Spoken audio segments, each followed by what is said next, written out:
Alors bonjour à tous et bienvenue dans cette nouvelle vidéo. Donc aujourd'hui nous allons voir pourquoi il est important d'exprimer ses émotions et surtout les émotions avec lesquelles nous avons du mal. Alors de quelles émotions on parle justement? Ce sont les émotions de colère, de haine éventuelle. Pourquoi? Parce qu'il est tout à fait normal d'en ressentir à certains moments et le problème c'est que si vous ne les exprimez pas, forcément ça va s'exprimer à de mauvais moments.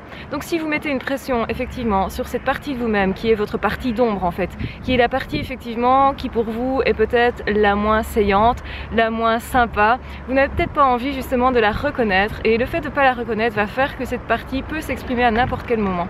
Si par contre, au lieu de mettre une pression sur ces émotions-là, vous décidez qu'effectivement vous vous accordez le droit de les exprimer, ça change votre vie et ça permet effectivement de pouvoir les sortir à d'autres moments.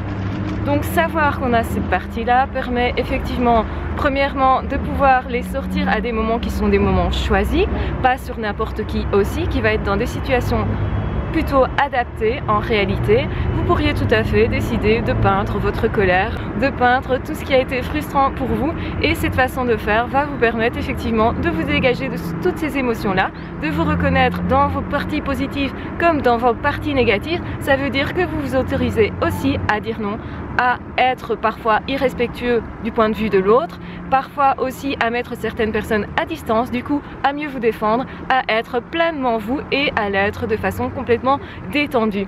Les personnes qui sont généralement agressives sont plutôt des personnes qui justement ne se permettent pas d'exprimer cette partie d'eux qu'ils n'acceptent pas. Et c'est ça le problème. Donc si vous faites tout l'inverse, c'est-à-dire au lieu de refuser ces parties-là, vous les exprimez tout simplement, alors ça permettra un certain apaisement dans vos relations par rapport à vous-même et par rapport aux autres. C'est toujours le but, c'est d'être bien avec soi-même et bien avec les autres. Donc n'ayez pas peur de vous-même, n'ayez pas peur de ces parties-là, même si pour vous c'est compliqué de faire cet exercice, ce travail-là.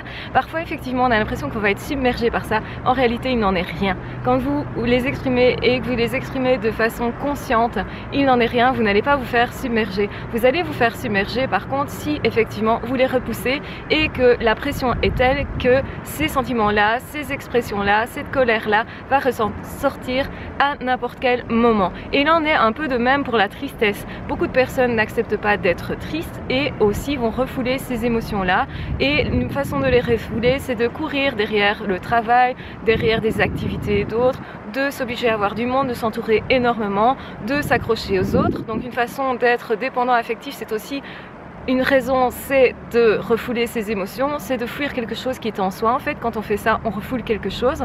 Et par contre, si vous exprimez pleinement, c'est horrible parce que je pleure en même temps, j'ai des larmes qui coulent avec le soleil. Mais c'est génial parce qu'il fait super beau, donc j'espère chez vous aussi.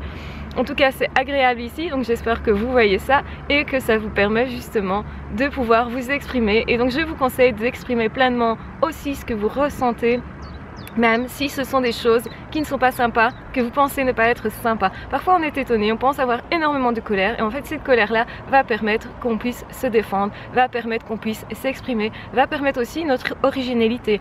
Accepter de déplaire, par exemple si on drague quelqu'un, on va forcément, si on veut être original, accepter de déplaire et c'est parfois super angoissant à cause de ça pour certaines personnes, sauf si ces personnes se disent mais quoi qu'il arrive, je continuerai de m'aimer, quoi qu'il arrive, je continuerai mon chemin. C'est simplement que cette personne ne m'accompagnera pas, et bien peut-être c'est au tort de cette personne si je sais être quelqu'un de bien tout simplement. Et du coup, chacun a le droit d'accepter ou de refuser. Les relations sont plus libres, les relations à soi aussi, et donc ça permet évidemment d'être beaucoup plus paisible à ce niveau-là. Donc voilà ce que je vous recommande. Je vous conseille d'essayer de le faire à travers des activités sportives quand c'est de la colère, de le faire à travers des activités artistiques, ça fonctionne très bien aussi. Évidemment pas dans n'importe quelle situation. Agresser l'autre, c'est peut-être pas une bonne idée, ça dépend un petit peu, mais parfois ça pourrait être tout à fait une bonne idée de remettre quelqu'un à sa place, de simplement envoyer un message en disant voilà, maintenant tu t'arrêtes là parce que j'ai décidé que sinon j'irai plus loin moi. Donc ça peut permettre aussi de comprendre, de faire comprendre à d'autres personnes qu'on ne se laisse pas faire. Et c'est intéressant de savoir faire ça justement quand on a été en lien avec des personnes qui nous ont exploités comme les pervers narcissiques. Bien entendu, ça a un lien, vous en doutez. Donc voilà, j'espère que vous allez bien, portez-vous bien, de toute façon je vous aime, donc aimez-vous aussi.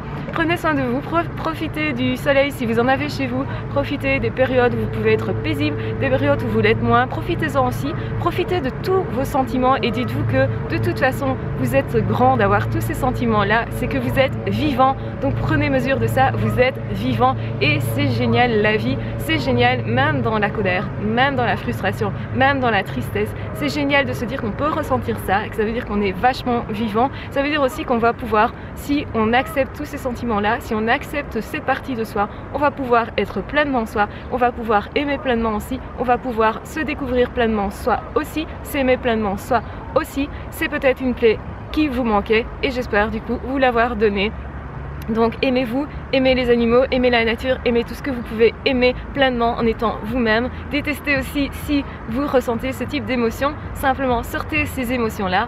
Vous verrez que derrière se cachent peut-être des amours déçus, des amours frustrés, mais au fond ce n'est que de l'amour aussi. Et quand vous prendrez mesure de tout ça, vous comprendrez que cette partie-là est aussi une belle partie de vous, une partie qui fait intégrante de vous. Et bien sûr que nous ne devons pas plaire à tout le monde, bien sûr que nous avons aussi l'autorisation peut-être de ne pas nous plaire à nous-mêmes, de faire des erreurs, acceptez de ne pas être parfait, acceptez de faire des erreurs, autorisez-vous tout ça et vous allez voir que votre vie, elle va être beaucoup plus zen, beaucoup plus relaxe parce que la pression et la tension que vous ressentez parfois, c'est parce que vous n'acceptez pas, c'est partie de vous et du coup l'angoisse va vous quitter aussi et ça c'est plutôt cool, vous allez voir. Je vous embrasse très fort, vraiment, je vous aime très fort, prenez soin de vous et on se retrouve très vite dans d'autres vidéos. Ciao, bye bye.